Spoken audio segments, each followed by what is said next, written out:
I wanted to welcome you into my studio today, and we're really going to get into the studio as I want to do something a little different than usual. I'm continually talking about how I paint the same things over and over again in order to learn them and to be able to interpret them in my own way. And so what you might be wondering is, what do I do with all of these paintings? And so I wanted to show you just a few of the stacks that literally cover the tables, the two tables I work with in the studio that I have tucked away. Actually, there's a third table over there we're not even going to touch today. But I wanted to show you a little bit of those stacks of paintings and how I not just decide what to do with them, but analyze them and what I do with all those piles. And maybe you can help me get a little bit organized as well, because I don't have a perfect system yet. Okay, so this is a stack of paintings. You can see that's a lot of paper right there, and I've actually already weeded through it a little bit and taken out most of the stuff that's like dramatically unfinished, because we don't even need to talk about that. Just to let you know, I have a stack of paintings that are in the stages of not being complete for one reason or another. Maybe they're ones that I started, like this one, and oops, I think that's upside down. And I just kind of lost interest in, or thought of a better way to do it. Maybe I moved on to a different subject matter. Maybe I have good intentions to continue, but my artistic muse led me in another direction. I never feel guilty over paintings that I've let go of and moved on from, because it's not just about one painting. What I really believe is that what we learn in one painting, it goes with us to the next painting. So every painting is almost a continuation of the learning process and of the painting before it. Another recent demonstration, this one I did with my watercolor mastery class. I was showing them apparently how to make a muddy blotch, which then you either have to cover with more paint, or what I prefer to do, move on and just do the same painting again without making the same mistakes. It's very freeing just to let go of a painting and not feel like you have to force it to happen. This little one, I'm not sure what to do with, because it was a plein air sketch that I did at my kids' school. I was teaching school and we did a day where we painted outdoors, and this was what I created. On actually inexpensive Strathmore paper, so the quality of the paper is not great, and it's not really evocative of my style. It's competent, but not inspired is my feeling. So when I have something like that, I just hang on to it most of the time. I don't have any expectations that I need to do something with it. It might just be a learning tool, and it is a useful teaching tool as well. We should move on a little more quickly, or we'll be here all day. This is a first layer wash where I was playing with color on a hot press paper, which I'm still getting to know hot press paper. I usually use cold press or rough, and there's still some possibilities in here. I like the fact that it's very soft, and yet we still have distinct lines in the cobalt teal. So I might, there might come a day when I'm ready to take this to the next step in the next layer. So I hold on to that and put it in my unfinished, still can throw paint at it pile. This is, you can see how many of my paintings have multiple sides, and that's okay. That's why we buy the good paper, so we can paint on both sides. There are certain companies that will make a watercolor paper that's single-sided. You will feel that both the sides are dramatically different from each other, and that makes it very hard to paint on both sides. So I like getting the most impact for my money, so I would much rather buy a paper that is almost exactly the same on both sides. Even with Arches, you get a slight difference in texture, but not enough that it dramatically affects the paintability of the paper. This I really like, actually. Look at how that tree just bursts to life. It's like this wild psychedelic cherry tree. So that might get framed. It is missing something, and that is my signature. So if I do frame it, I need to make sure that I sign it first. Oh, I really think that looks cute on the camera, through the camera screen.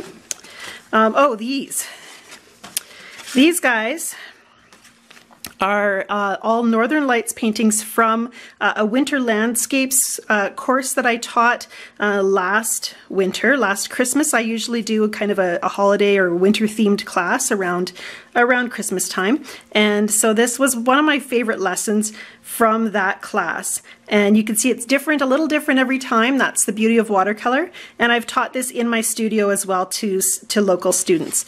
And if you're interested in joining that winter landscapes class at all, let me know in the comments, and I'll send, or send me an email and I'll send you the link.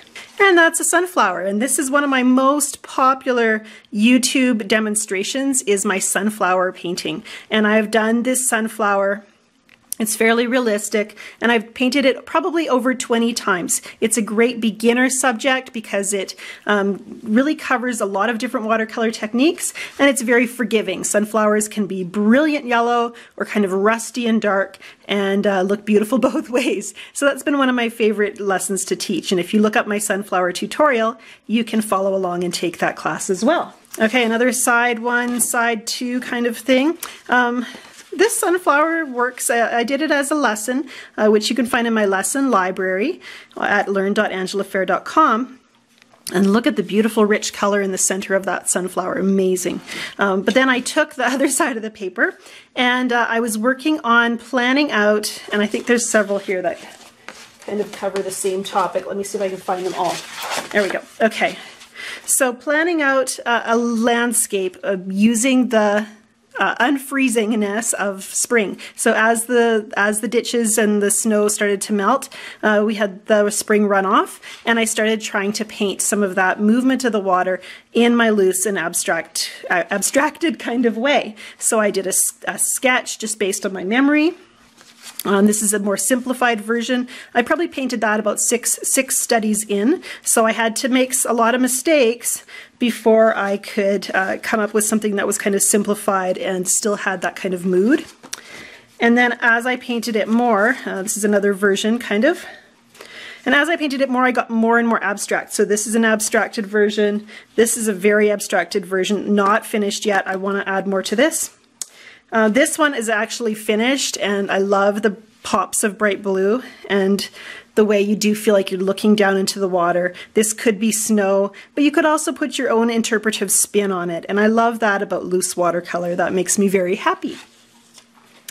This is a demonstration from a workshop.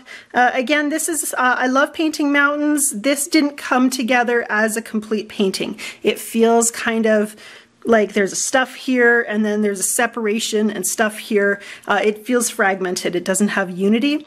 So I could decide to work on this more, figure out some strategies for creating connections between this and this. I think that is a doable possibility, but I also don't love the big mountain dead center. It kind of feels a little too intentional or stiff. So if I'd offset it a little bit, that probably would have worked better.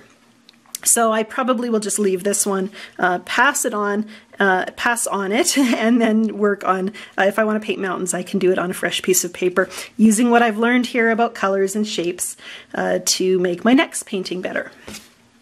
And oh, on the back side, I actually really like this value study of a painting that I'm going to be showing you in a few minutes.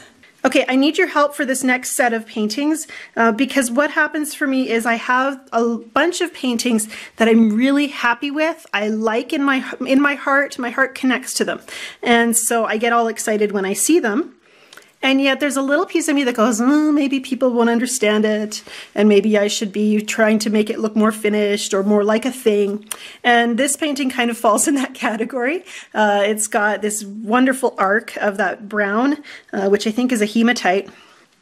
And then everything else is quite soft, and it's really hard for me to be able to evaluate this without having some emotion attached to it, because the colors and the shapes make me so happy. I love the flow, and yet it feels overly simplified to such an extent that I'm thinking, oh, maybe I'm the only one who gets it. And that kind of is going to be the case for a few of the paintings I'm going to show you here in the next few minutes. Maybe not, well, this one's definitely not finished, but it does make me happy. These little shapes that you can see here and here and a little bit in here are made using Brusho crystals, which are these wonderful colored pigment powders that you can purchase and use. And I do like dropping them into a wash, seeing the magic result. And so I think I should develop this one a bit more. This one does feel like it needs a little more shape in order for me to be happy with it. But I'm going to pop up on the screen a painting that I did using these same colors and this same layout, like the same composition. And you can see what you think of how I interpreted it in my more finished version that has a little bit more representational qualities to it. This one, maybe it's too loose to be something. Again, there's this indecision in me when I have something that I love and yet don't know if it needs more or not. I don't know if I should put the brakes on or keep painting. And so if I don't see a clear path for adding detail, I don't add detail. But then these paintings kind of sit in limbo while I try to decide whether or not there's something that is frameable, is something that I should show as my body of work. This one, not feeling my way to the next step, so I'm either going to throw more paint at it. Oh, I was going to say or paint on the other side, but I guess I've already done that. So lots of learning has been happening, and this one's very experimental.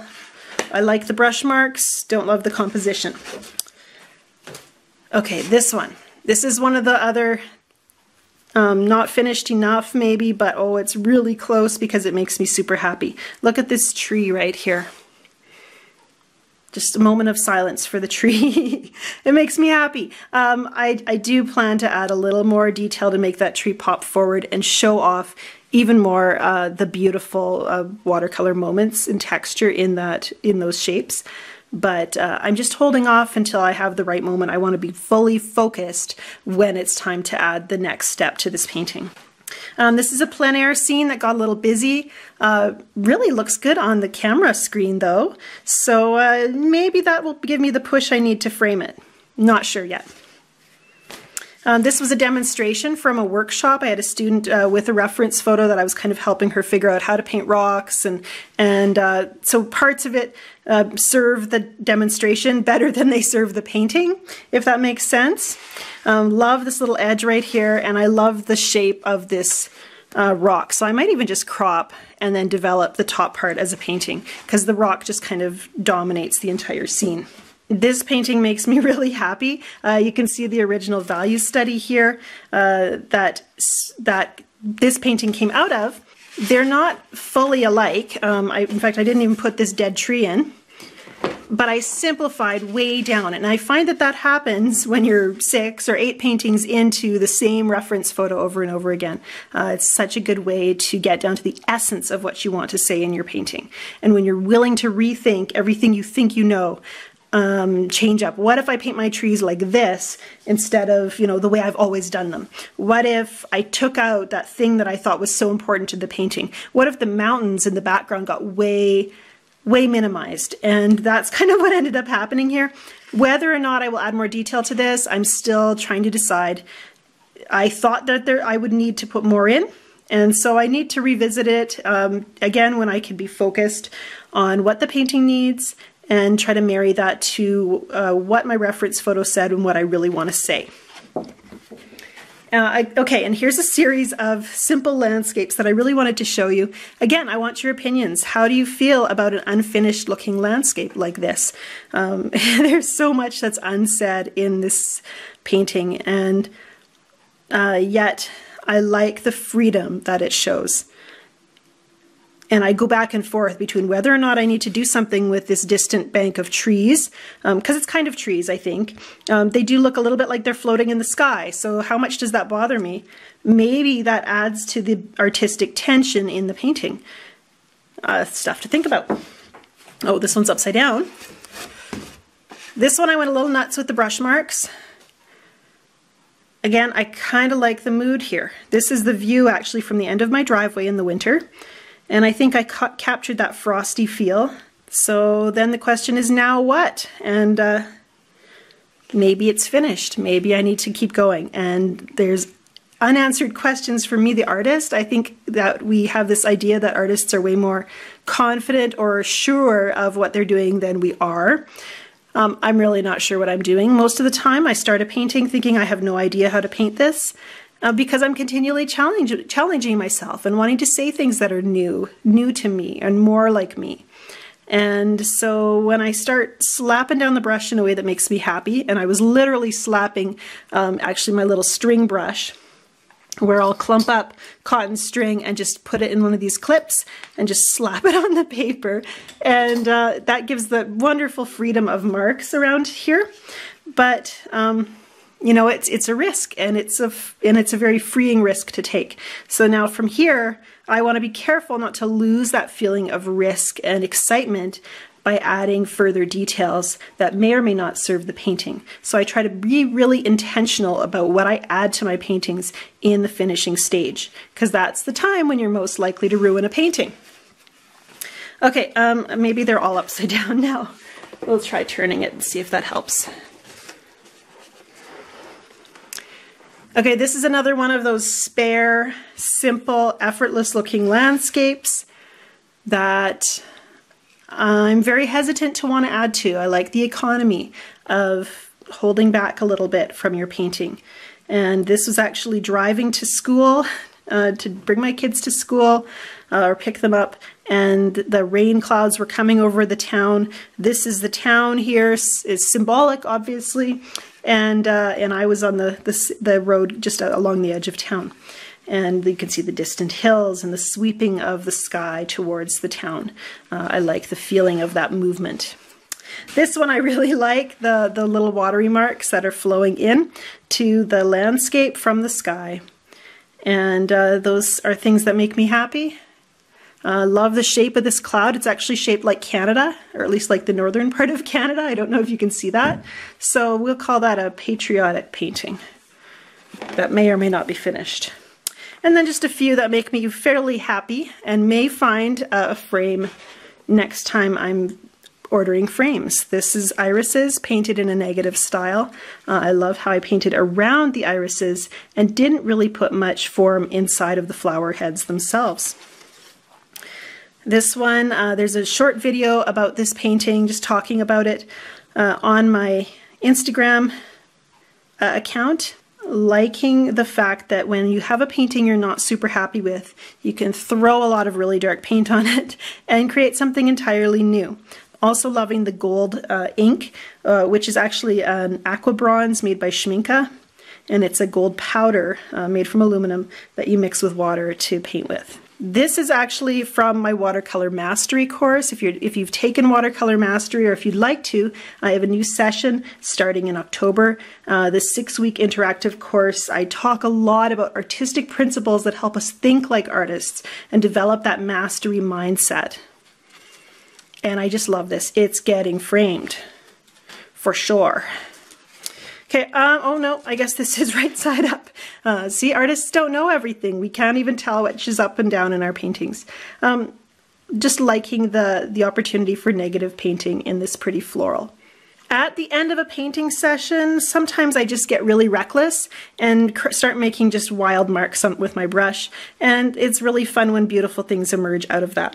Not much I can say about this. It's a little bit, I don't know the word, clunky, because there's such strong marks and crisp lines in this painting, but I like it. It shows a boldness to me that I haven't always been brave enough to implement in my paintings, and so that makes me really happy about this painting.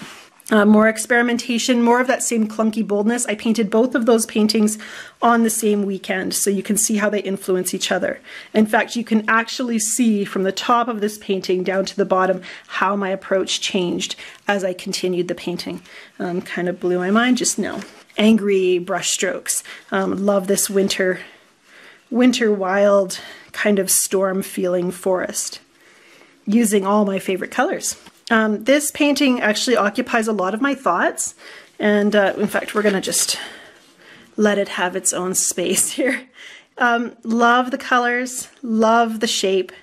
This just makes me really happy. It doesn't have to be a large painting for it to be just a wonderful, heartwarming, thrilling kind of thing. This painting makes me happy.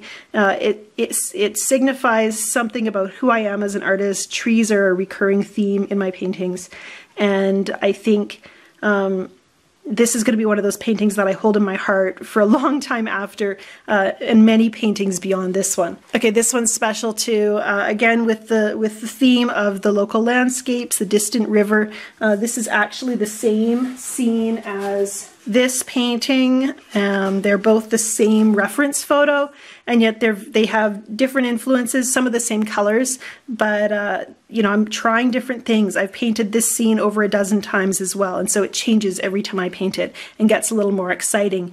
And the more you paint something, I think the more willingness you have to break some rules and to try some risky things. Now this, I'm trying to think, because I know I did a video of this process. I can't tell which is up and which is down.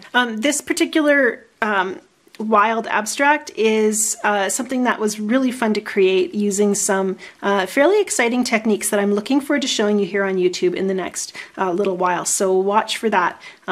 Whether or not you're into an abstract style, the exercises that I use to create this are going to expand your creativity and, dare I say, blow your mind. And this is probably my most recent painting. I'm seeing things I'd like to change and things that I'm really excited about in this scene. And as an artist, I'm always looking to find ways to grow. What can I do better next time? Should I paint this again? Should I throw more paint at it? And as I look at this, this is again a local view just from the end of our road looking out over the fields. And it was as rain clouds were rolling through and the sunlight was starting to shine again. And the beautiful canopy of sky was just breathtaking. And I want to paint this until I get that feeling right. And I don't want the lower part of the painting to be a distraction from the beauty up here. So that's the challenge for me as I continue to develop how I want to paint this, how I want to expand and push my boundaries from here. So I love this beginning, but I see more things that this painting, this scene holds for me, and I'm excited to explore them. I hope you found that little walk through my painting pile useful. I really try to divorce myself from any kind of expectations that I'm going to be creating my next masterpiece when I start painting. What that does, rather than motivating me, is it generally creates a pressure and a disconnect with what I really want to do in my heart, and an inability to really collaborate and react and respond to what's happening on the paper. So often the magic happens when you let go of your expectations and you react to what's happening on the paper. You chase those little joyful moments that just thrill you as you paint. I really believe that every painter can become their own favorite artist when you really listen to your heart, learn to let that subconscious speak through your brush and what you want to say. As you build strength and technique, you're better able to make those confident decisions to paint more fearlessly.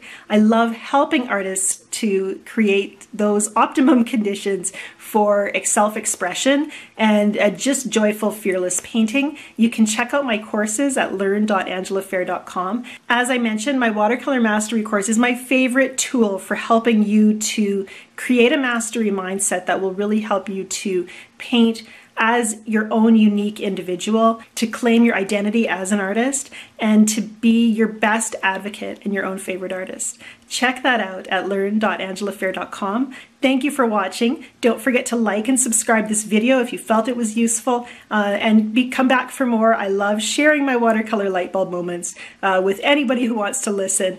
Have a great day.